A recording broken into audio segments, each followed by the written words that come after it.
교수로서 아무리 어렵고 힘든 일이라도 나와 내 마음이 이렇게 같이 나눌 수 있는 사람과 같이 하면 어떻다? 훨씬 더 수월하게 할 수 있다라는 거예요.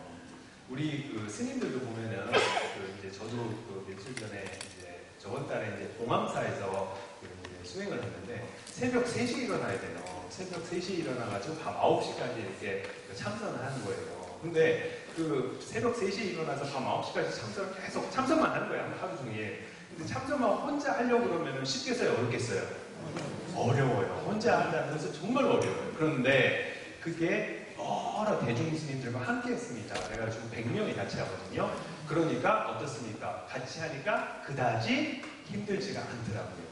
그래서 우리가 어떻게 하면은 좋은 관계를 유지해서 아까 처음처럼 아무리 내가 좋은 그런 뭐 돈을 많이 벌거나 좋은 아파트에 살아도 관계가 나쁘면은 내가 불행하다고 느끼듯이 반대로 내가 조금 어렵고 힘든 상황이라도 내가 좋은 친구들이 많으면 병도 이겨낼 수 있는 그러한 좋은 관계를 이루어내기 위해서 어떻게 해야 되는지 요거를 한 4가지만 여러분들과 얘기를 하겠습니다. 그러면 한번 따라해보세요. 첫 번째. 많이 베풀자. 이 베푸는 것만큼 관계에 좋은 게 있어요. 맞습니까? 네. 저는 누군가가 이렇게 저녁 사준다고 그러면은 그 사람이 저녁 먹고 나면 훨씬 더 좋아지더라고요. 여러분 안 그러세요? 확 좋아져지는 거예요. 사람 심리가 좀 그런 것 같아요. 네. 그래서 베푸는 것이 사실은 관계에 너무너무 좋은 그런 건데요. 아담 그랜트라는 어떤 교수가 최근에 Give and Take라는 어떤 책을 썼는데 그 책에서 보면 참 재미난 것을 제가 한 가지 발견해서 여러분과 함께 나눠보고 싶은데 뭐냐면 세상에는 3가지 분류의 사람들이 살아요. 3가지 분류. 그래서 첫 번째는 뭐냐면 내가 받은 것보다 더 많은 것을 베푸는 사람. 내가 받은 것보다 더 많은 것을 베푸는 사람. 그래서 이것을 영어로 giver, 주는 걸 잘하는 사람. 그러니까 내가 받은 것보다 더 많은 것을 베푸는 사람. 두 번째 케이스는 뭐냐면 내가 받은 만큼만 딱 맞춰서 딱 주는 사람. 뭔지 아시죠? 우리 아들의 제가 결혼할 때 부주를 얼마 했지? 그러면 네, 저쪽 결혼할 때 얼마 한다? 부주? 딱 맞춰서 하는 사람. 네, 이걸 영어로 매처라고 하고요. 세 번째는 뭐냐면 세 번째는 내가 베푼 것보다 더 많은 것을 받으려고 하는 사람. 이걸 테이커라고 해요. 근데 이 세 가지 분류의 사람이 있는데 여러분은 혹시 이 3가지 중에 어떤 분류의 사람이십니까? 어떤 분류의 사람입니까? 세 번째. 네. 세 번째. 근데 우리는요, 평소에 가만히 보면은 다른 사람한테 베푼 것은 아주 기가 막히게 잘 기억합니다. 그렇죠? 안 그래요? 근데 남이 나한테 해준 건 어때요? 잘 잊어버려요. 그래서 제 책에서도 썼지만은 약간 손해보면서 사는 것이 알고 보면 어떻다? 비슷하게 사는 거다. 맞죠? 네, 약간 손해보면서 사는 것이 알고 보면 비슷하게 사는 건데 이분, 아담 그랜트 이 교수님에 따르면은 성공을 하려고 그러면 사람이 이 3가지 마음 가운데서 어떤 마인드를 써야 되냐면은 giver, 더 많이 베푸는 사람의 마인드를 써야지 오랫동안 성공한다는 얘기예요. 이 사람 이론이. 그래서 왜 그런가? 그것을 저의 어떤 그런 한 가지 예를 들어서 여러분에게 나눠보겠습니다. 제가 이제 미국 대학교에서 학생들을 가르치다 보니까 그 학생들한테 제가 이제 교수가 돼서 해야 될 일 중에 하나가 뭐냐면은 학생들한테 추천서 써주는 거예요. 추천서 쓰는 게 참 많이 이렇게 요구가 들어오더라고요. 그래서 한 학기에 보통 한 10장 정도 쓰는 것 같아요. 왜냐면 아이들이 뭐죠? 뭐 장학금 신청할 때나 뭐 대학원 들어갈 때 아니면 뭐 인턴십 할 때 뭐 취직할 때 뭐 이럴 때 보면 다 이렇게 이렇게 추천서 써달라고 하는데 이 추천서 써달라고 하는 학생들 중에 보면 어떤 학생들은 정말로 예의가 발라요. 예의가 발라서 정말 한 달 전부터 저를 직접 찾아와서 그 학교나 아니면 무슨 뭐 장학재단이나 이런 거와 관련된 그러한 학교를 잘 모아가지고 저한테 와가지고 교수님 한 달 시간이 있는데 교수님께서 이 자료를 보시고 저를 위해서 좀 써주셔서 감사하겠습니다. 이렇게 정중하게 부탁을 해요. 그러면 제가 이제 한 달 안에 시간 날 때 그 학생을 위해서 추천서 쓰면 돼요. 그렇죠? 그런데 세상에는 양다리 있으면 뭐가 있어요? 뭐가 있어요? 응달이 있어요. 그림자가 있어요. 그래서 어떤 학생들은 정말로 예의가 없어요. 예의가. 얘네들은 아예 찾아도 안 와. 걔네들은요, 그냥 이메일 찍 보냅니다. 이메일. 이메일을 딱 열어보면 어떻게 써있냐면은, 이메일 딱 열어보면, 교수님, 제가 추천서 필요한데요. 마감이 오늘이에요, 오늘. 시계를 딱 보니까 11시에요, 11시. 그러니까 뭐예요? 한 5시간 안에 교수님 빨리 추천서 하나 써달라는 거잖아요. 그런데 생각을 해봐요. 제가 추천서를 쓸 시간이 없을 수도 있잖아요. 안 그래요? 수업에 들어가야 될 수도 있고, 수업 준비를 해야 될 수도 있고, 교직원 회의에 들어갈 수도 있고, 아니면 다른 학생들과 면담 신청을 해놔가지고 학생을 맞아야 되는 시간일 수도 있는데, 그럼에도 불구하고 학생들이 이렇게 요구를 해요. 이럴 때 보면은 정말로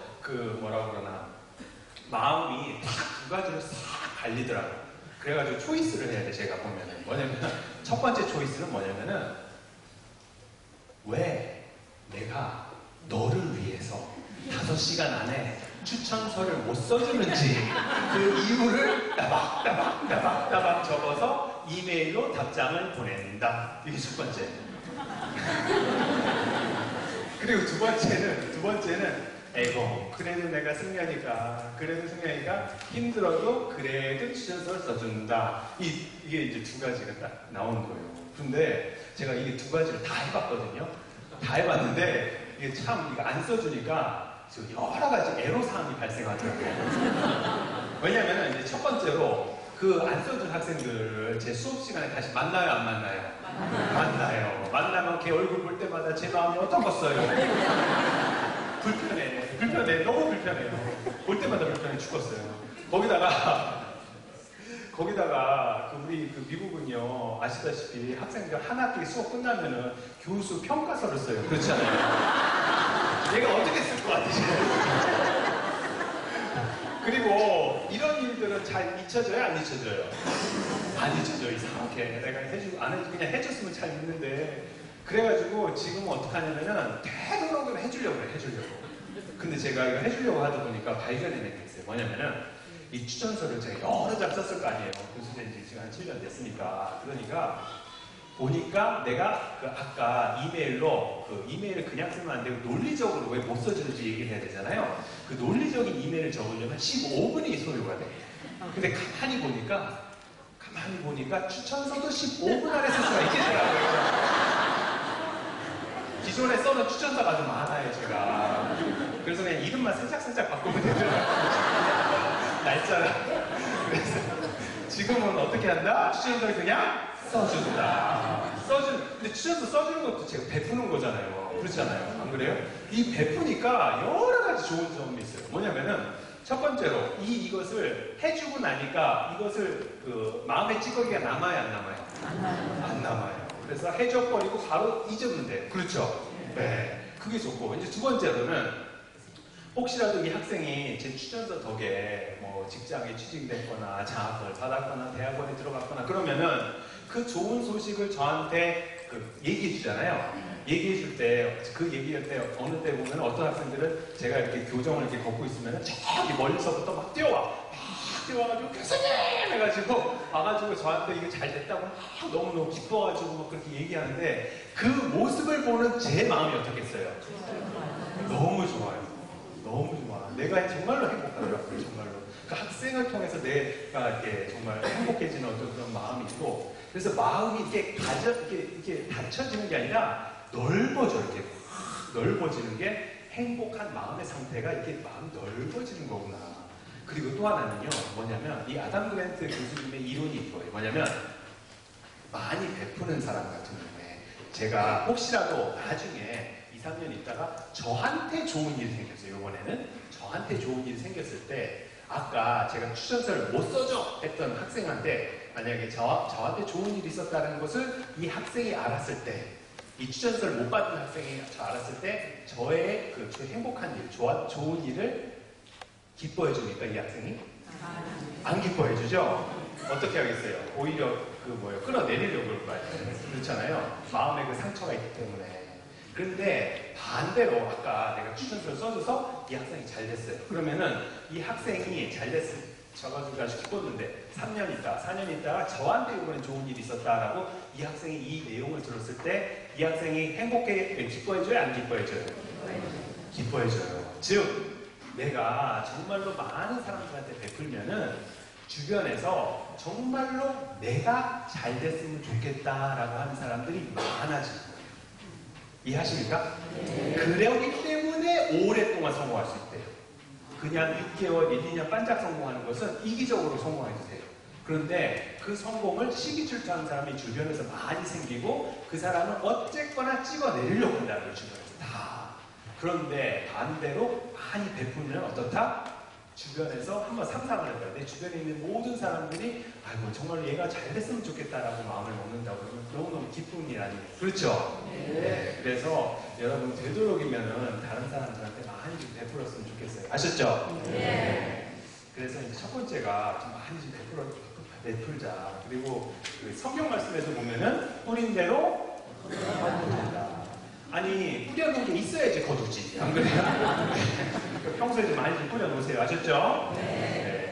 그리고 이제 두 번째 한번 따라해보세요. 말을 잘하자.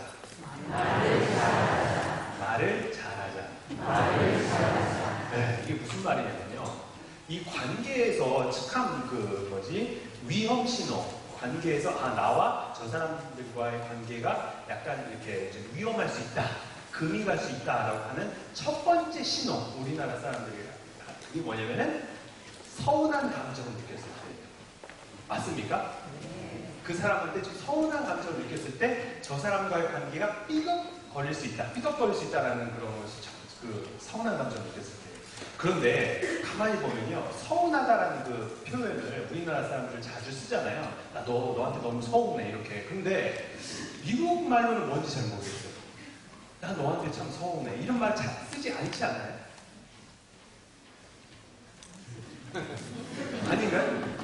네, 저도 그 생각을 많이 해봤는데 나 너한테 참 서운해. 그래서 가만히 생각해보니까 왜 그런가? 왜 미국 사람들은 너한테 참 서운해라는 얘기 표현을 잘 안 하는데 우리나라 사람들은 잘 표현해요. 그 표현을. 그렇죠? 아주 자주 쓰는 표현이에요. 서운하다는 말이. 그래서 도대체 이게 뭔가 이걸 한번 제가 연구해봤어요. 연구해보니까 이거예요. 서운하다는 게 뭐냐면은 서운하다는 게 결국 이거더라고. 뭐냐면 내가 굳이 내 입으로 말해가 쓰겄냐?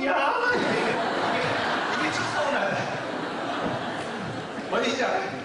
아니 너는 내 얼굴 보면서 내 표정 다 몸에 있는 거 다 읽어가지고 내가 원하는 거 왜 못 맞춰줘? 이게 서운하다 이거예요. 맞습니까? 네. 즉 나는 내가 얘기 안 해도 너는 그냥 눈치채고 내가 원하는 것을 맞춰줘야지 왜 이걸 못해? 이러는데 사실 여러분 한번 생각을 해봐요. 우리가 다른 사람의 마음을 읽을 수가 있어요, 없어요? 없어요. 아니 눈치 빠른 사람은 좀 이렇게 알 수 있지만은 그렇다고 해서 모든 경우를 다 알 수가 없잖아요. 그런데 그 사람은 어떻게 생각하냐면 다 내 마음을 저 사람이 알 거다. 알아줘야 된다. 이렇게 생각하는 거예요. 기대를 넣게, 기대를. 그래 놓고 얘기는 또 안 해, 얘기는. 그러기 때문에 그 관계가 이제 삐그럽지. 그러면서 이제 서운하다는 감정이 확 드는 거예요. 그럼 한번 이것을 어떻게 해야 되는가 한번 예를 한번 들어볼게요. 서운한 감정. 그게 뭐냐면, 이제 시어머니가 있고 며느리가 있어요. 근데 며느리가 이제 시집 온 지 한 석 달밖에 안 됐어요. 그래가지고 이제 신혼 때 이제 따로따로 사는데 그 시어머니가 이제 며느리를 보러 갔어요. 며느리를 보러 갔어요. 며느리를 딱 보러 가니까 이제 며느리를 딱 보러 갔습니다. 딱 가니까 이제 며느리가 시어머니 오셨다고 그 어머니를 위해서 막 그냥 맛있는 음식을 막 잔뜩 했어. 잔뜩 해가지고 어머니 드시라고 어머니 드세요 해가지고 가져왔어요. 그래가지고 이제 시어머니가 그 맛있는 음식 대접을 잘 받고 나면서 이렇게 음식을 먹는데 속으로 어떤 생각이 딱 들어. 그 속으로 어떤 생각이 드냐면 에이 내가 갈 때쯤 되면은 며느리가 나한테 용돈 좀 주겠지? 라고 생각을 해요. 그런데 그래서 음식을 다 먹고 이제 이렇게 나가는데 용돈이 없어 용돈이. 그러니까 시어머니가 서운해 안 서운해요? 네, 서운했어.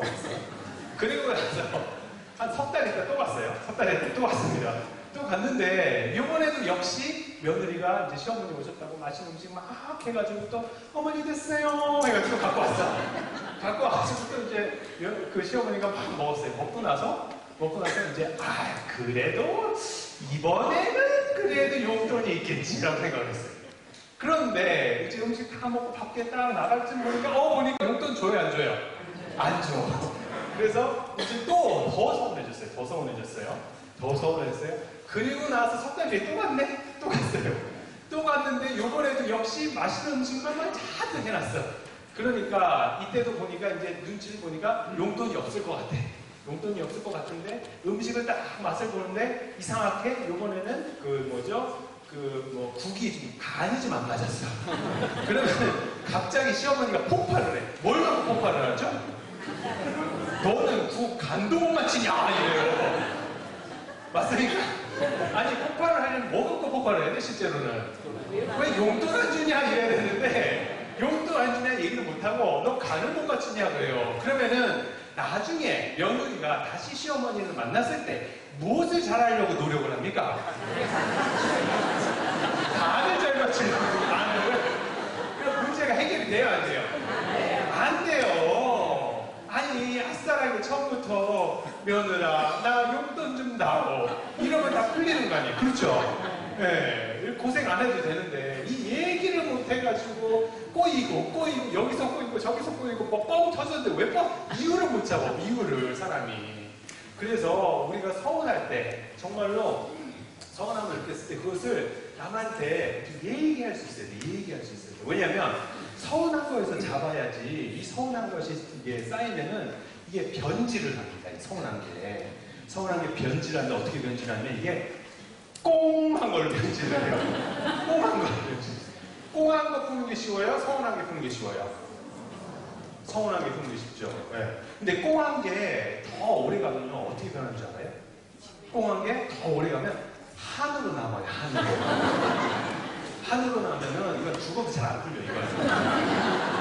우리나라 가면 이거 후딱거리 해야 돼. 돈 많이 들어가요. 그렇기 때문에 어디서 푼다?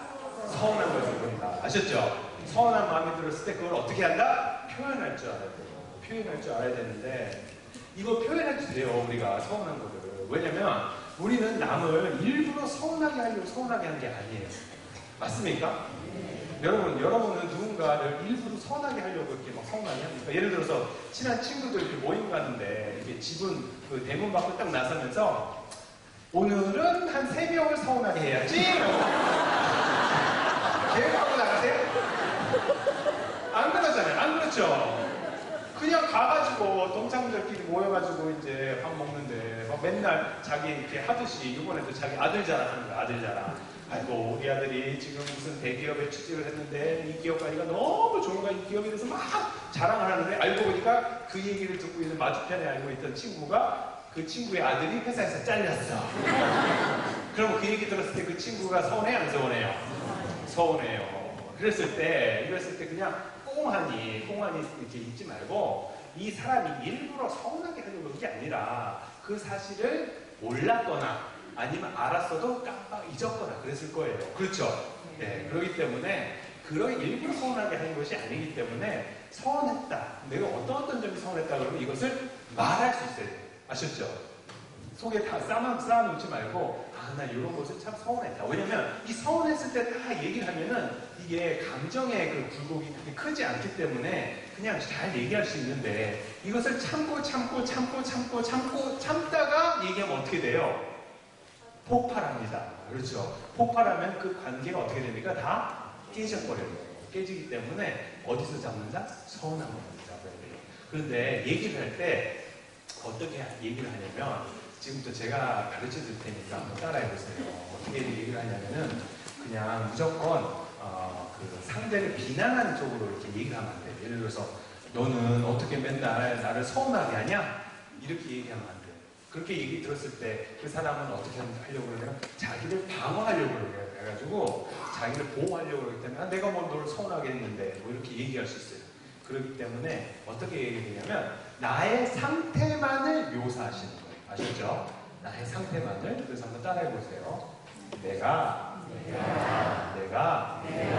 그 얘기를 들으니까 나도 모르게 서운한 마음이 드네. 아셨죠? 이렇게 하는 것입니다. 즉 다른 사람을 공격하는 거예요, 안 하는 거예요? 안 하고 나의 상태만을 묘사하는 거예요. 아셨죠? 서운한 마음이 드네. 이러면 친구가 왜 그러는데 그러면서 이렇게 얘기하면 돼. 그러면 자연스럽게 잘 풀립니다. 아셨죠? 네. 또 따라해보세요. 세 번째. 남의 얘기를 잘 들어주자. 네.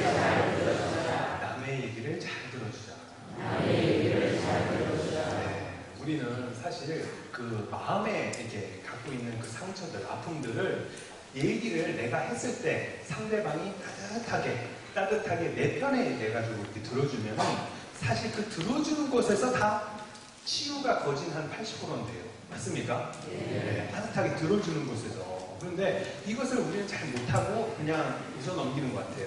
사실 아까 자살 얘기 나왔는데 자살할 때 보면은 자살하기 전에 보통 그 드라마 연속극에서 보면 다들 뭘 합니까? 자살하기 전에. 친한 친구한테 전화를 하잖아요. 핸드폰으로 전화를 팍 해. 전화인데 그 친한 친구가 그 전화를 받아요? 안 받아요? 안 받잖아요. 그러다가 또 이제 또 다른 친구한테 또 전화해. 근데 그 친구 받아요? 안 받아요? 안 받아. 그래가지고 자기의 그 얘기를 들어줄 사람이 없기 때문에 어떻게 해요? 결국은 자살하는 거예요. 그래서 정말로 우리가 누군가를 따뜻하게 들어준다는 것, 그것만으로도 사실은 사람을 엄청나게 치유를 할 수가 있는 겁니다. 그런데 제가 이제 최근에 들은 얘기가 있는데 한국에서 어떤 얘기를 들었냐면은 그 어떤 그 외아들을 혼자 키우는 홀 어머니가 이제 남편과 일찍 사별을 하고 또 이제 어머니 혼자 아이를 이제 열심히 키운 거예요. 열심히 키웠는데 이 아이가 정말로 엄마 말을 잘 들어서 그런지 몰라도 공부를 열심히 했어요. 공부를 해서 좋은 대학교 가고 좋은 대학교 나와가지고 이제 유학 간다고 해가지고 또 엄마가 또 열심히 직장 생활 해가면서 아이를 또 이제 그 유학도 뒷바라지하고 그리고 나서 이제 우리나라로 돌아와서 대기업에 취직을 한 거예요. 취직을 하니까 이제부터는 이제 어머니가 아이고 난 이제 한신을 놔도 되겠다라고 생각을 해가지고 그때부터는 좀 편안하게 이제 있으려고 그랬는데 이 아이가 그 아들이 혼자 이렇게 자라다 보니까 그리고 또 어머니가 항상 오냐 이렇게 키우다 보니까 그 대인관계에서 조금 삐그덕거리기 시작하는 거예요. 그래가지고 이렇게 무슨 상황이 벌어지고 있으면은 그 약간 이게 처음에 신입사원으로 들어가면은 윗사람 눈치 봐야 됩니까? 안 봐야 됩니까? 봐야 돼요. 근데 이걸 못해, 눈치. 그리고 약간 굽신굽신 해야 될 때 굽신굽신 해야 돼, 안 해야 돼? 해야 되는데 얘는 그 뭐죠? 옳은 소리를 하네. 그 입 바른 소리를 해, 그 앞에서. 그러니까 찍혀요, 안 찍혀요? 찍혀요. 찍히니까 상관이 찍히니까 주변에 있는 그 동료들도 그 사람 불편하게 느끼는 거야. 불편하게 느끼기 때문에 같이 이렇게 저녁도 먹는 자리에서 좀 이렇게 같이 이렇게 동석 안 지키고 이러니까 이 사람이 어느 순간부터 자기가 따돌림을 당한다고 생각하니까 되게 괴로워지는 거예요. 특히 이제 그 공부 열심히 해서 항상 실패라는 걸 잘 모르는 사람들이 처음 겪게 되는 이런 사회의 그 힘든 거 이런 것에 대해서 적응을 못하기 때문에 너무 괴로워하다가 이 사람이 자살을 했대요. 생각을 해보세요. 이 하나밖에 없는 아들, 정말 공부 잘해가지고 좋은 대학교 가가지고 대기업 들어가는 이 아들이 자살을 했을 때 이 엄마의 심정은 어떻겠습니까? 하늘이 무너지는 것 같고 더 이상 살 이유가 없었대. 나는 그냥 죽어버리고 싶고 막 이러는데 아무리 생각해도 이 회사가 너무 미운 거예요. 우리 아이를 이렇게 죽음으로 모른 이 왕따시킨 이 회사가. 그래가지고 이 회사를 상대로 고소를 했어. 고소를 해가지고 재판을 걸었는데 재판에서 졌어요. 첫 번째 재판에서 졌어. 그래가지고 너무 억울해서 또 두 번째 재판을 걸었어. 근데 두 번째 재판에서 또 졌어. 그래가지고 너무 억울해가지고 이제 더 이상 못 살겠다 가지고 이분이 하시던 일도 다 그만두고 아침마다 우리 서울에 있는 그 대법원이죠. 대법원에 가가지고 비가 와나 눈이 오나 1인 시위를 하시는 거예요. 1인 시위를.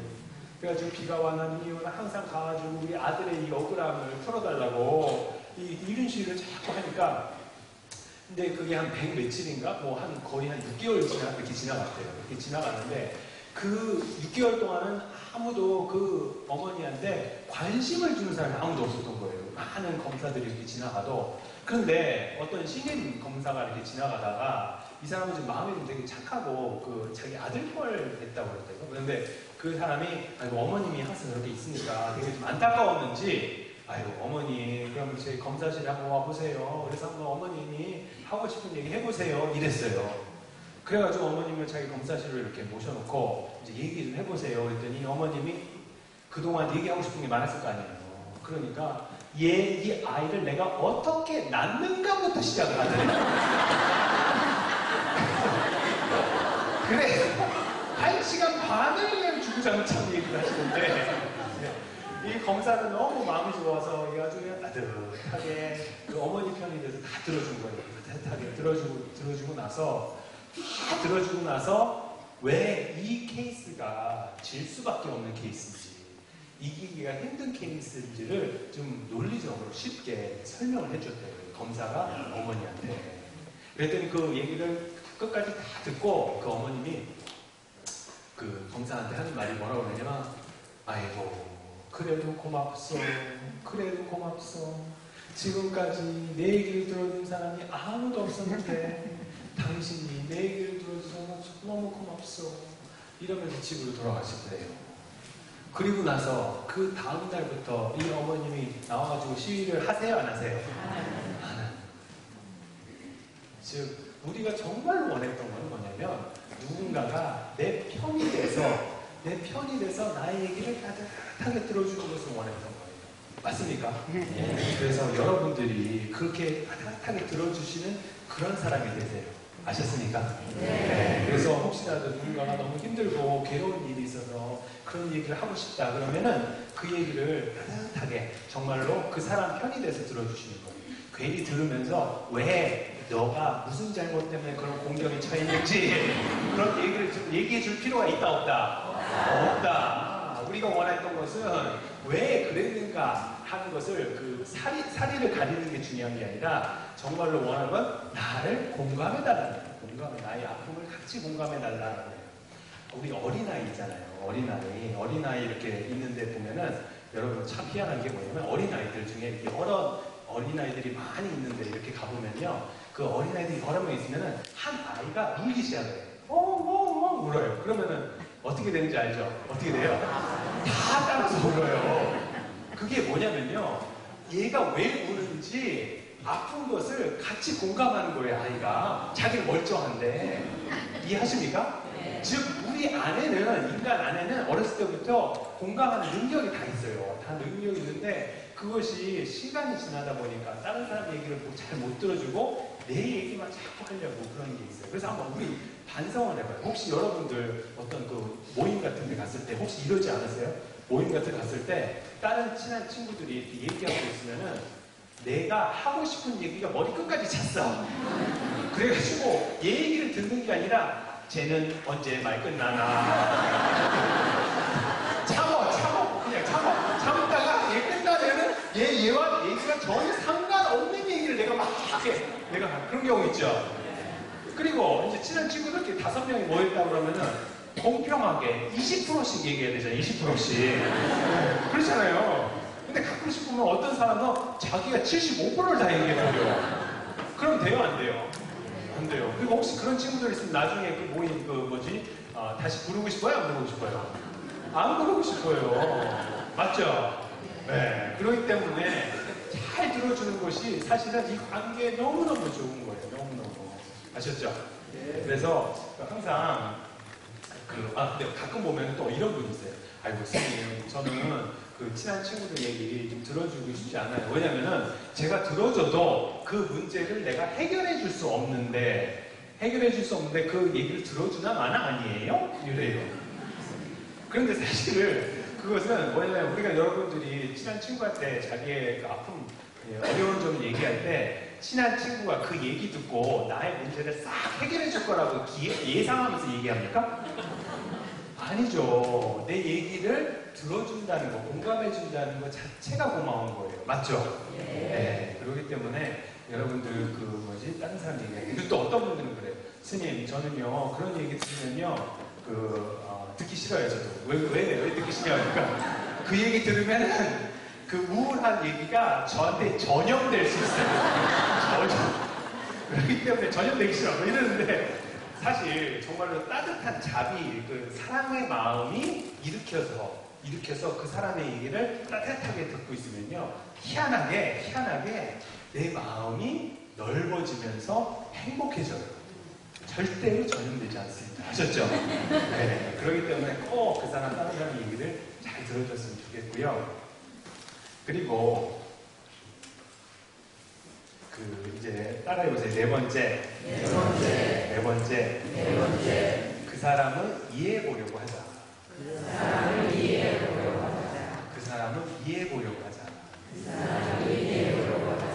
관계에 좋은 것 또한 그 사람을 이해해보려고. 이게 어떤 사람? 나한테 아픔을 준 사람, 나한테 괴로움을 준 사람을 그 사람 입장에서 이해해보려고 하는 거예요. 많은 경우가 어떻게 하냐면 나의 입장에서 바라본 그 사람을 이해하려고 해요. 그게 아니라 그 사람 입장에서 한번 바라본, 무슨 얘기인지 아셨죠? 네. 그렇게 이해를 하셔야 돼요. 그런데 제가 며칠 전에 어떤 얘기를 들었는데 아주 정말로 멋있게 생긴 어떤 개가 한 마리 있었어요. 개가 한 마리 있었는데 그 개가 너무 멋있게 생긴 거예요. 잘생긴 거예요. 그러니까 잘생긴 개를 딱 보면은 우리가 본능적으로 어떻게 하죠? 되게 예쁘면 어때요? 가까이 가려고 그러죠? 그래서 가까이 가려고 이렇게 가까이 가서 좀 자세히 보려고 딱 그 개를 보니까 이 개가 갑자기 나를 보자마자 막 사납게 막 짖어대는 거예요. 막 짖어대면은 어때요? 우리가 계속 그렇게 다가갈 수 있어요? 없어요? 없죠. 그러면서 이렇게 이렇게 뒤로 이렇게 물러서는데 보니까, 알고 보니까 그 예쁘고 잘생긴 그 개가 그 뒷다리가 덫에 걸려있는 거예요. 뭔 얘기인지 아셨죠? 덫에 걸려있다는 것을 아는 순간 어때요? 아까는 막 사납게 짖었을 때, 막 나한테 이렇게 짖었을 때는 좀 싫었잖아요. 날 왜 이렇게 막 사납게 짖는가 막 싫었는데 그 이유를 알고 보니까 어때요? 가엽고 좀 불쌍하다는 마음이 들죠. 그렇죠?